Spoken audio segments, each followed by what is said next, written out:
A brand new series of Doctor Who is currently airing on our TV screens, something of which that quite a lot of people normally forget about is alongside the brand new Doctor Who TV stories, there is normally a series of Doctor Who books that are released to coincide with that most recent series. And today I'm going to be taking a look at one of the first releases from that series, starring the 13th Doctor as portrayed by Jodie Whittaker, in a story called The Good Doctor, written by Juno Dawson, somebody who has previously written for Doctor Who in Big Finish, along with the Torchwood line as well. So I was incredibly intrigued to see how she was in fact going to approach the brand new Doctor along with her brand new TARDIS team. Something brilliant about this series, and something of which I noticed when I was reviewing the Series 10 releases from last year, is that these books are a great little leap into the actual book format, whilst also giving development to the companions that we are currently seeing within the TV show itself. And more than often, these books actually contribute an adventure that the TV show wouldn't be able to present in the visual format. So these are definitely worth checking out. If you haven't checked out the previous releases, I do know that they are almost a tradition with new series Doctor Who, as I do believe that Doctor Who book releases have been coming out to coincide with the actual series way back since its revival back in 2005. Over the next few weeks, I am going to be taking a look at all 3 book releases from this series. As I said, today I'm going to be starting off with The Good Doctor, and then in the coming weeks I am also going to be taking a look at Molten Heart and Combat Magics, which are just back there. I've not started reading them as of yet. Last year when I reviewed Doctor Who Series 10 in the book form, I did do a review of all 3 of them together. However, I do believe that I was a little bit delayed in actually producing that video, so I just decided to review them all separately this time, as it just makes it a little bit easier and also gives me more time to actually talk about the book itself and what I like and dislike, and it's just a little bit more laid back and relaxed and easier for me. First off, where can you buy this book from? The recommended retail is $7.99, however, due to this being a Doctor Who title, it does tend to fluctuate in price quite a lot, so certainly have a shop around both online and in store, and you might be able to find it a little bit cheaper to start off with. I do know that Forbidden Planet, both in store and online, are currently stocking this book. I in fact think that the online store is stocking a few signed editions, so if you like the book in particular and want a signed version, I do definitely recommend checking out the website. Also, Amazon currently have it up for £5.75. That may change by the time this video goes up, so a little bit cheaper once again. You can also get the Kindle digital edition for £4.99 if you have a Kindle. I don't know, I'm not particularly much of a fan of them. I've never really have been, so yeah, you can get the digital version if that's something that floats your boat. And also, if you've not started your free trial with Audible, you can get this audiobook completely for free, so I recommend doing that if you've not got an Audible book account yet. And also, I do believe that they will be releasing an audiobook physical edition in a few months' time. However, normally there is a little bit of a gap between the publication of the book and the release of the audiobook CD, even though it's about the same as the digital versions. Yeah, if you are an audiobook fan, maybe wait out a few months for that release to come. I do believe that it will be around £20 or something like that, so a little bit more expensive. What I do like about these Doctor Who books is, to start off with, they're hardback. Yay! I do love a good hardback book. I don't know what it is about softback, but they just seem a little bit too flexible and a bit too weak, and these are really good for travelling because, for a start, they're quite compact, and also at the same time the hardcover does offer protection. So that work I do believe has been done by Lee Binding, and it is incredibly stunning and very pretty, along with the other books from this series as well. Talking about the actual story itself, I've been reviewing Doctor Who books now for about 2 years, I think, and I do always get a little bit confused as to how to actually present these reviews, because sometimes you can go down the non-spoiler route. Also, at the same time, you can explain certain aspects of the story and certain scenes that you did enjoy. So throughout this review, I'm not exactly going to reveal all of the details, because of course some of it needs to be a mystery for you to then go and read it yourselves, otherwise it won't have an appeal behind it. But also at the same time, I'm going to kind of say the parts that I liked and disliked. And the first thing I'm going to state for this review is that it is clear that the style of this book is incredibly different to the TV show itself. I think that, to start with, normally the first set of books for a brand new Doctor are a little bit unusual, because they are normally written before the actual TV series is released, meaning that the writers don't really have too much to go off. I think that they had very little reference when it came to the 12th Doctor original books, and I think that it is quite obvious that the format of this book hasn't really been influenced by Series 11, simply because, to start with, The Good Doctor is basically the answer to quite a few of my flaws that I've had in my Series 11 reviews that I've been doing each week after each episode has aired. And in those reviews, in case you've not seen them, I have stated that the companions don't really have too much to do. Normally, one will be given a job, and then two of them will kind of fade into the background and not really have much to contribute to the actual story. Juno Dawson has in fact thrown that completely out of the window, and instead all of the companions and the Doctor have something to do. They meet people on the way and they have their own separate adventure, and by the very end of the story, all those different components and the different experiences that the companions have gone on have tied together in order to actually conclude the story itself. And it makes it look like all the companions actually have something to contribute, all their personalities are also built on, and it really does play to their strengths as well. I don't actually think there is any moment throughout this story where at least one of the companions don't need to work by themselves, and that offers for the characters to meet different people from different sections of society and also create a really nice effective world building. Something of which I can really credit this story for is the landscape and terrain, and the actual characters that we meet throughout this story are very believable. It feels like an alien planet, and I actually felt like I learnt something throughout this story. I felt like I understood this alien planet and its customs and its religious beliefs, and I thought that that was a very good thing that Juno Dawson did. It's sometimes difficult to make even the smaller characters feel engaging within books, but I found myself knowing who the smaller characters were. I was learning their names all the way throughout, and I wasn't necessarily too confused either. The whole context behind this story is basically the Doctor and her companion friends decide to go to a planet in order to solve a little bit of a dispute between the human colonists that came from Earth and the original inhabitants of the planet, being these sort of half dog cat people called the Lobans, which they kind of remind me a little bit of the Sisters of Plentitude.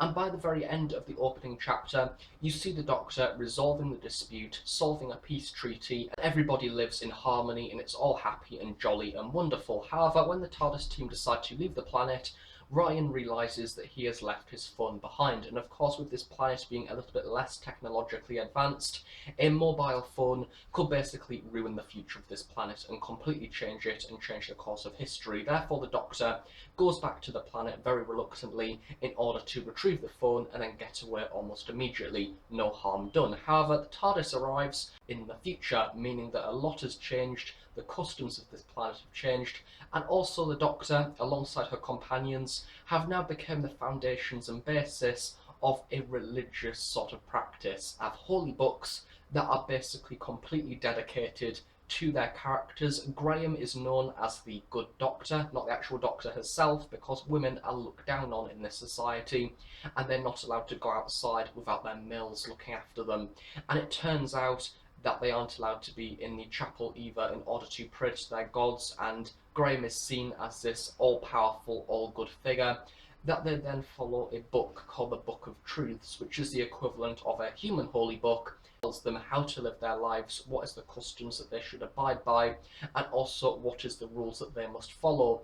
And much like arguably with any religion, over time the truth has in fact been contorted and changed, and ironically, considering it is called the Book of Truths, misinterpreted and changed in order to suit the people that are in power at that time, meaning that, as I say, females are looked down upon. The Lobans, the previous inhabitants of the planet, have now become slaves to the human colonists, and they don't have any authority whatsoever. And you see the Doctor and her companions thrown into this situation that undeniably they have essentially caused. But also at the same time, the most interesting parts of this story is you see how the Doctor and her influence can in fact change a planet in a negative way, and that's something of which that we don't really see too much within the TV show itself, and it kind of shows how the Doctor, by interfering, can actually do wrong as opposed to good. The past few years, something of which that has really attracted me to this series of books is because the writers that are used for this series are in fact writers that do not write for the TV show itself and never have done. So I think that these are pretty much the middle ground between the TV show itself and Big Finish. As I was saying earlier, Juno Dawson has in fact written for the Torchwood line of adventures. I do believe that she's written a story called The Dollhouse or something like that in Torchwood, and then I think that she also wrote a Doctor Who story as well. help. But the point is, I am more than confident that she's going to do more Doctor Who stories with Big Finish in the future. So this is essentially the middle ground and the closest that we are going to get to a Big Finish writer actually doing a TV Doctor Who story, meaning that you get the talents of Big Finish and the characters from the new series and the TV show combined together, kind of giving you the influence of what would happen if Big Finish writers actually written for the TV show itself. And I think that it is quite obvious that their approach is different to the TV show and the current writing that is available in Series 11, but I think also at the same time the TV show itself could learn very much from Big Finish writers and actually show them how to utilise a whole TARDIS team, because as I was saying earlier, all of them have something to do.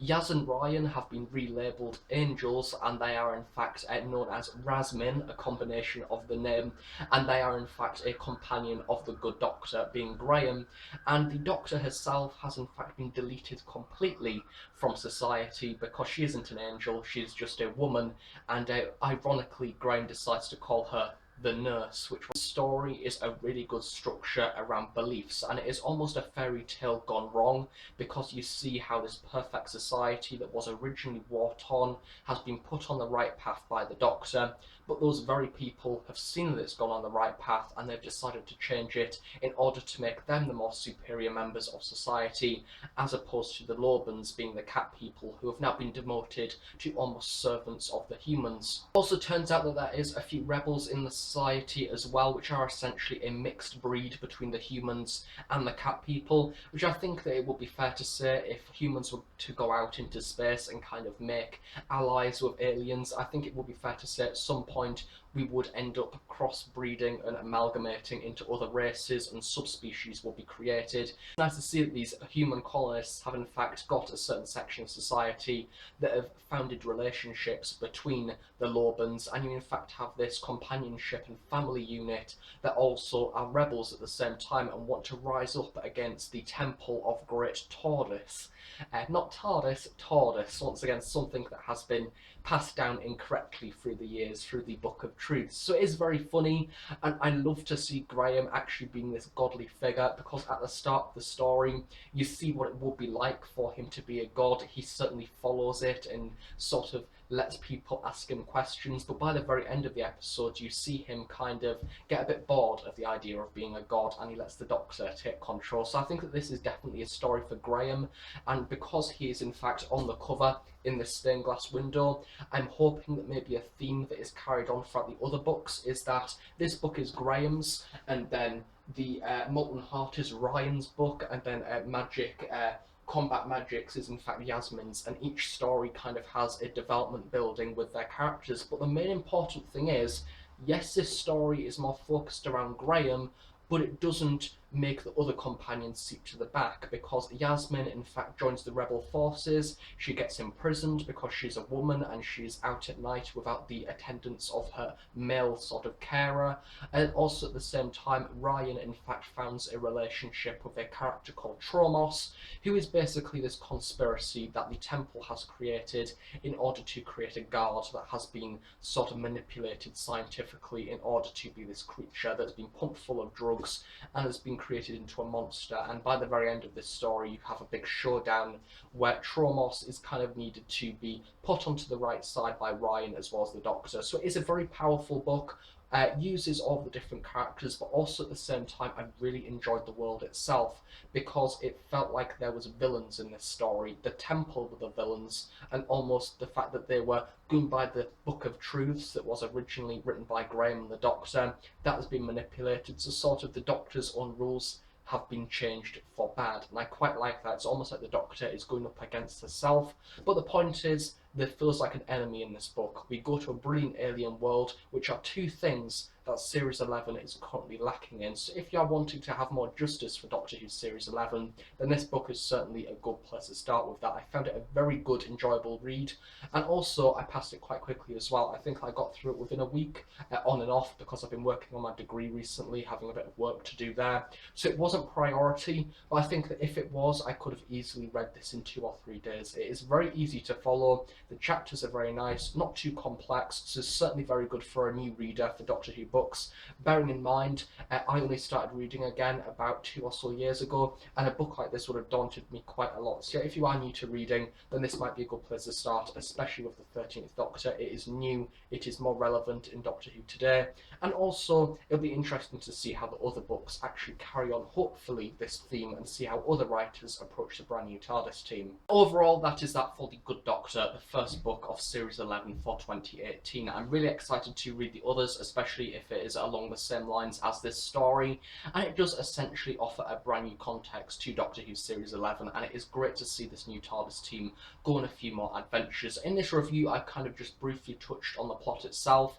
Generally, overall, there is a lot more to discover. The actual relationships that the different companions make, especially Yaz with the rebels, there is a lot with that, and sort of the relationships that she builds, and quite a lot of emotional scenes in there as well, very heart-wrenching, which was quite sad to read at some point. So I think that Juno Dawson has a very good way of conveying emotions throughout her books, so I'm looking forward to hopefully maybe seeing more from her in the future.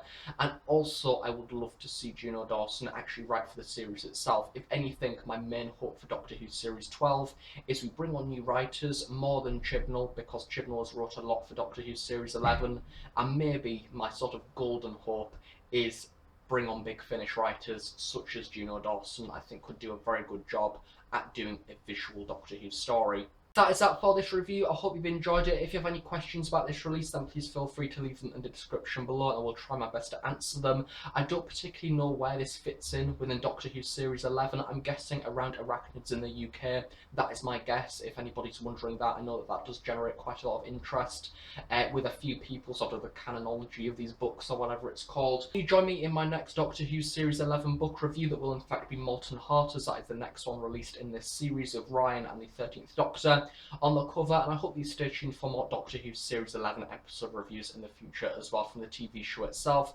that will be being uploaded on a weekly basis as the episodes air, along with a lot more Doctor Who reviews coming in the near future as well. So yeah, thank you for watching, and I shall see you all next time. Bye for now.